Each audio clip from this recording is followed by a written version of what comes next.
Welcome back. This is the second part of the video on Birches. Now we were discussing about the boy, which might be the poet himself in his childhood, who had the habit of bending the birches, all the birches in the woods of his father. Now it seemed to him as if it was like a battle which he had to win, and therefore he tried to defeat each and every birch tree by bending them and taking away their stiffness. It was like a victory by defeating the trees. We are continuing. He learned all there was to learn about not launching too soon and so not carrying the tree away clear to the ground. Now it seemed to the poet that jumping from the birch tree is not an ordinary task. It is like an art which has some rules and which has some particular techniques. You need to specialize in those techniques in order to perfectly play this game. Now we know that in each of the games that are played around us, whether it is cricket or football, they have certain rules. Similarly, however rustic, however rural this game of swinging the birches may appear, it is not so rustic after all. It has some rules, and this boy seems to have perfected those rules. So he learned all there was to learn. He knew by his practice, by his regular act of climbing the tree and then jumping down, he had devised some theories about bending the birch tree. He knew that he should not jump very soon. First, he has to very carefully climb till the tip of the tree. And once he climbed the tip of the tree and the tree bent, then he took some time and then launched out. That means jumped from the tip of the tree. And so not carrying the tree away clear to the ground. And also he was careful neither to bring the tree very close to the ground, not to jump when the tree is quite far away from the ground. If he jumped when the tree was quite far away from the ground, then he might have broken his arm. But if he brought the tree too close to the ground, maybe it would have broken. So he knew perfectly how far the tree should be bent before he jumped or launched out from the tree. He always kept his poise to the top branches, climbing carefully. So he maintained his position. He knew what was the perfect position. Just imagine this with diving into a pool. However easy it might appear for a person who has never dived into the pool, it is not so easy after all. You need to learn some techniques. You need to practice in order to be a perfect diver in the pool. So the boy also knew how to jump from the tree. He maintained his position. He reached the top branches of the tree, very carefully climbing. And our poet is using another metaphor in the next line. He says, with the same pains you use to fill a cup up to the brim and even above the brim. So just imagine you are pouring someone tea or coffee. It should be done very carefully. You place the cup on the saucer and start pouring the tea or the coffee, and you need to keep a constant watch. If you don't fill the cup up to the brim, you can see in the image, this image is showing that the cup has been filled up to the brim. It doesn't look good. If you give half empty cup to someone, it doesn't look good. On the other hand, if you pour a little bit too much, then the liquid will spill out on the saucer and it will look again untidy. So this is an art which all the mothers have perfected, that they poured the tea in such a perfect way that neither it spills nor it looks half empty. Coming just up to the brim is not enough. A little bit more has to be filled. So that is what the poet is comparing climbing to a beech tree too. He says that just like you need to maintain attention and care while filling the cup, Similarly, you need to maintain your attention while jumping from the top of the birch tree. Otherwise, there can be an accident, otherwise, it would no longer be fun. So, he uses the metaphor of filling a cup up to the brim and even above the brim. So, even above the brim also symbolically represents trying to achieve something more than ordinary. Normally, everyone can fill up to the brim, but if you are filling a little bit above the brim, that means you are striving for a little bit more than ordinary. You are striving for perfection. So, this boy strives for perfection while jumping from the birch tree. So you can understand from here that for the poet, jumping from the birch tree is not an ordinary game. It's something very special. It has some tactics, it has some special positions which one needs to perfect. Then he flung outward. Flung here means jumped. So then the boy left his tree and jumped down. Feet first with a swish, kicking his way down through the air to the ground. And this is another thrill. Just imagine a diver diving from quite a good height, jumping from the diving board, and then for a few moments floating in the air, enjoying that moment of float, and then finally dashing into the water. But if you dash into the water head first, it can be risky if the pool is not deep enough. So it is necessary that you either dive in a sitting way or you dive with your feet first. Similarly, this boy also knew that while jumping, he had to drop his feet first. First, his feet will touch the ground, but before that moment, he will fly for a few moments. Few microseconds, he is going to fly. The gap between the tip of the tree and the ground, he is going to fly, and then his feet is going to touch the ground. See how intricately the poet is describing this whole action, which highlights how important the poet considers this sport. This is no ordinary rustic game for the poet. So was I once myself a swinger of birches.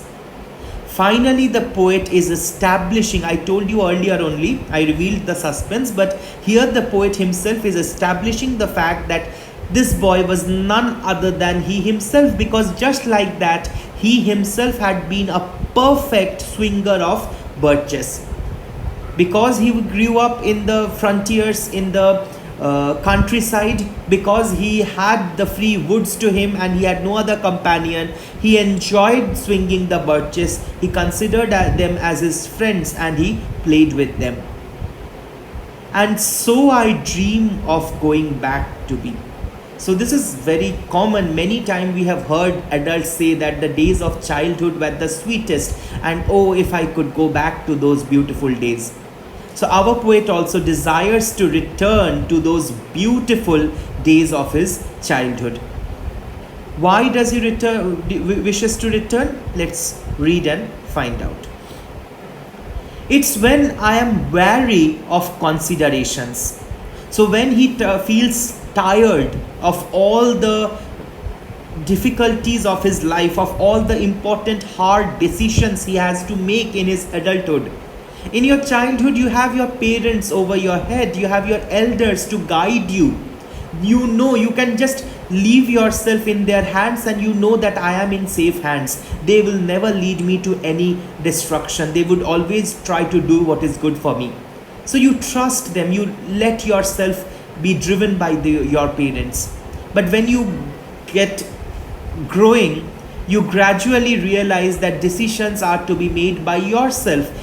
Parents are no longer capable to guide you after a point of time. So the poet sometimes becomes tired of the considerations, of the decisions that he has to make. And now again he uses a simile in the next line. He says, and life is too much like a pathless wood, where your face burns and tickles with cobwebs broken across it, and one eye is weeping from a twigs having lashed across it open. Now, first you understand this image, then I'm going to explain the comparison. You imagine that you are lost in a jungle. You don't find any roads inside the jungle. There are hardly any footpaths visible. Everywhere you can look is trees and bushes, nothing else. Everything looks just the same. You are nervous, you start running helter-skelter. And then what happens? Either you fall down or you are struck by the cobwebs of spiders and you start feeling itching and irritation in your skin. You feel nervous, and maybe the branches or the twigs coming out from the trees, projecting out from the branches of the trees, when you are running, they can hit your skin, making small cuts. They can hit your eyes, making them teary.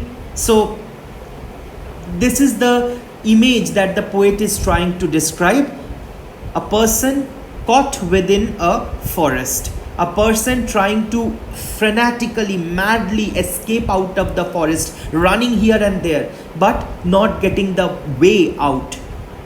Now, what has this image been compared to? Using a simile, the poet is comparing adulthood to be lost in the jungle.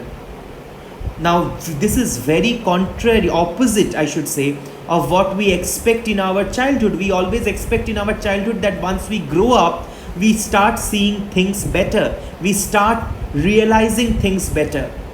But according to our poet, instead of things becoming better, they become more messed up, becoming more confusing.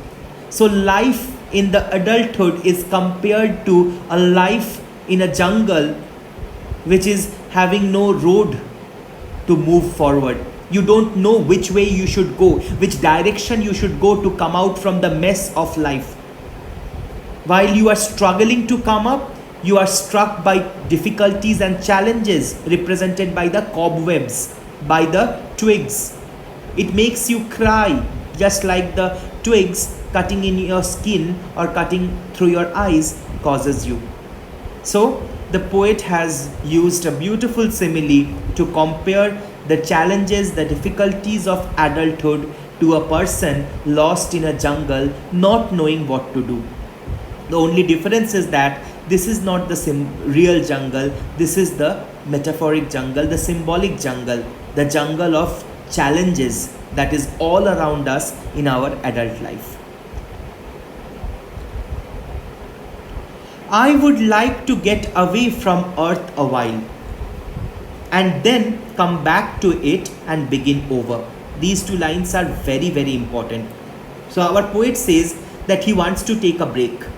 He is so sick and tired of this jungle of adulthood that he wants to take a break. He wants to go away from all these disgusting issues for a while, not permanently. See, the word a while is used. And then he highlights in the next line that he wants to come back and start afresh. See, whenever a person is psychologically very distressed or maybe going through a depression, psychiatrists or doctors always suggest that go on a break. Go to the mountains, go to the seashore. You will enjoy yourself. And then start new. Because once you take a break, you are rejuvenated after the break. You start everything with a new energy. And when you start something with a new energy, you are bound to succeed.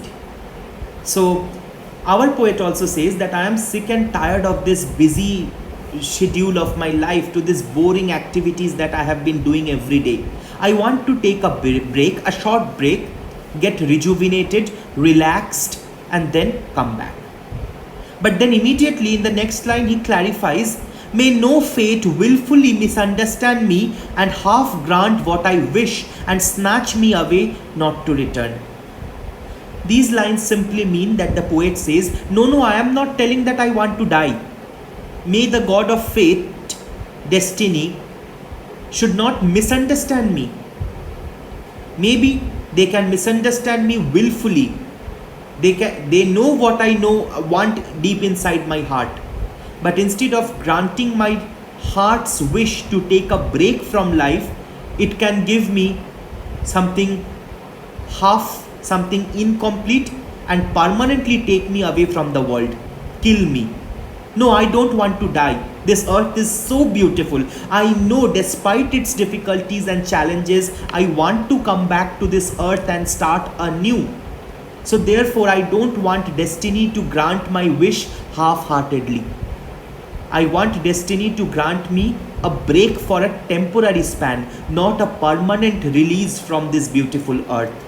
So please don't misunderstand me willingly. Please don't grant half my wish and take me away from the earth, because I am very much happy in this earth, only I need a break. Earth's the right place for love. I don't know where it's likely to go better. So our poet does not aspire for heaven because he knows that earth is the best place to live and to love. Despite all the shortcomings, despite all the corruptions and evil things going on around us, it is a beautiful world that God has given us. And therefore our poet doesn't want to leave this world and go to any other place, because he considers that no other place is better than this earth. He doesn't know any other place which can be better than this. Even heaven seems not so good in comparison to this beautiful earth. So you see, suddenly the poem is taking a philosophical twist. The poet suddenly shifted from climbing up the birch tree and jumping from its top to a different subject altogether. But this subject is not so different. This is all associated. As I said, how is these two ideas associated? Idea number one, climbing up the birch tree, jumping from the top, coming back to the surface. Idea number two, leaving this earth for a few days, for a short period, and then coming back to this earth and starting anew. How these two ideas are correlated, the last part of the poem is going to tell us that. I would like to go by climbing a birch tree and climb back branches up a snow-white trunk towards heaven, till the tree could bear no more, but dipped its top and set me down again. So once again the same image of climbing the birch tree has been used. The poet wishes to climb up the tree. As he is climbing up, he is moving towards heaven. But he doesn't want to go towards heaven permanently. He wants the tree, after some time, when the lower portion of the tree is comparatively more steady, as he climbs a little higher, which is more flexible and less steady, gradually the tree starts bending downward. So instead of going straight upward, he wants the tree gradually to go down towards the surface of the earth. And then when the tree will no longer be able to carry the burden of the poet, the weight of the poet, then he will jump from the tip and come back to earth. So I hope these two images, these two contrasting ideas are clear to you. This is the central metaphor of the poem. We always have these kind of central metaphors present in the poetry of Robert Frost. They are always built on these central ideas or metaphors. That in this particular poem we see that the poet wishes to temporarily leave what he is doing, go for a sport, go for a change, and then come back also. Just like you do not remain at the top of the birch tree forever. The tree itself will force you to come down, because the tree itself will bend. Other trees do not bend. If you want, you can stay at the top of the tree for a long time and rest there. But the birch tree will not let you rest for a long time at its top. It will bend down. It will drop you down. So our poet wants to leave this world for a temporary phase, not permanently, and then come back once again and face the reality. So basically, if we make a flow chart, it will be reality, arrow, imagination, arrow, reality. So you are starting your journey from reality, making a journey towards imagination, and then coming back to reality. The poet does not want to escape reality permanently. He just wants to break the monotony of reality for a temporary period. That would be good, both going and coming back. One could do worse than be a swinger of birches. Again, the last two lines are very important. So the poet says that it will be very good. The second last line is not so important, not so difficult to understand. That it would be good if you go and come back at the same time. While you are going, you are sure that you will come back. If it is going to any other way, that is maybe death, then there is no surety of coming back. But going, at least climbing up a birch tree has a surety that you will come down. Similarly, a going which poet wants must have a surety that he would come back. So he wants to go with the promise of coming back. And then the poet says, one could do worse than be a swinger of birches. Now what does this mean? Swinger of birches, as I said, is clearly a metaphor for taking a short break and coming back to reality. But there are people who have done worse than this. People who were so much tortured by the reality, they decided to leave this world and go away permanently. They were not able to bear the pain, the difficulties, the challenges of life, and that is why they ran away. They escaped the reality permanently. They committed suicide or done something like that. But our poet is not a coward like that. He wants to come back only after a short break, only after rejuvenation. So swinger of birches symbolically represents taking a short break and coming back to reality once again, not going away permanently. Our poet condemns, in the last line, our poet condemns the tendency to escape the reality forever, whatever way it can be. Our poet is against escaping the reality forever. He just wants to take a short break and come back to reality. So that's all for the poem Birches. It has a deep philosophical undertone.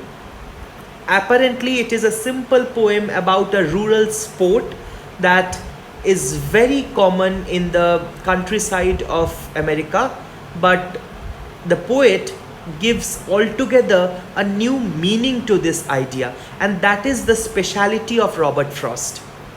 So he has a very famous poem, another poem called Apple Picking. A very common thing in the Western countries. People have plenty of apple trees in their gardens, and when it is autumn, people go out to harvest apples. But that in that poem, the poet uses apple picking as a metaphor of living life. Again, there is a poem called Mending Walls. Now, you have walls between your house and your neighbor's house, and sometimes those walls get damaged, so you need to repair them. Now, that simple exercise that people used to do in the spring season after the winter and snow and storm passed over, the people used to repair the walls. So this simple idea of repairing walls has been used by the poet in a brilliant metaphoric manner, representing building relationship between people. So that is how Robert Frost sees the extraordinary in the ordinary things of life. Something as ordinary as climbing a tree has been represented as an image, as a metaphor of taking a break from the mundane and coming back to it. So that's all for the poem. Thank you.